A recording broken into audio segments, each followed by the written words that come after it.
कृषि कानूनों के खिलाफ दिल्ली की सीमाओं पर किसानों के आंदोलन का आज 28वां दिन है। नए कृषि कानूनों को लेकर सरकार और किसानों के बीच तकरार खत्म होने का नाम ही नहीं ले रहा है।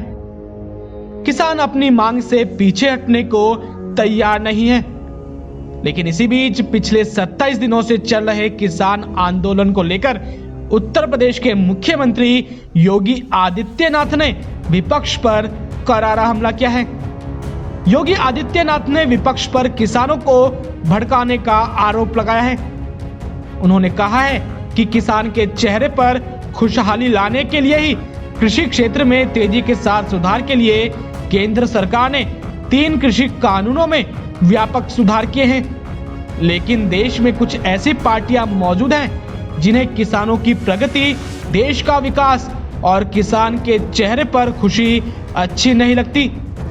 ये पार्टियां कृषि कानूनों को लेकर किसानों को भड़का रही हैं। सीएम योगी ने विपक्ष पर निशाना साधते हुए कहा कि विपक्ष में बैठी कुछ पार्टियों को किसानों के हित की नहीं बल्कि अपनी पार्टियों की चिंता है, इसलिए वो किसानों का हित नहीं होने दे रही हैं।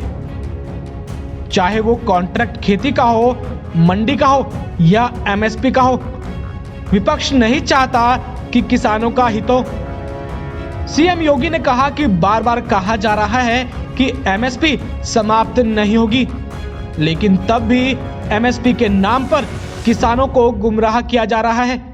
उन्होंने कहा कि बार बार यह भी कहा जा रहा है कि मंडियां समाप्त नहीं होंगी, लेकिन फिर भी विपक्ष द्वारा जानबूझकर किसानों को गुमराह करने का प्रयास किया जा रहा है।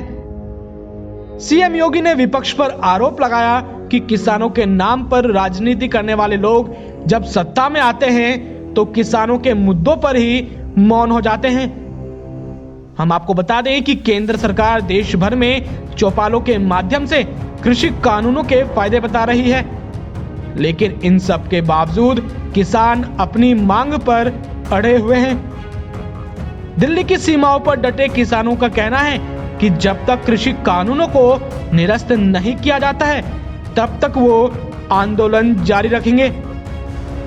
केंद्र सरकार ने एक बार फिर किसानों को बातचीत के लिए आमंत्रित किया है, जिसे किसान संगठनों ने ठुकरा दिया है।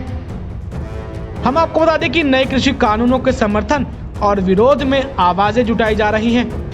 केंद्र सरकार जहां रोज ऐसे किसान संगठनों से मिल रही है जो कानूनों का समर्थन कर रहे हैं, तो वहीं आंदोलनकारी किसान संगठनों को भी समर्थन की कमी नहीं है।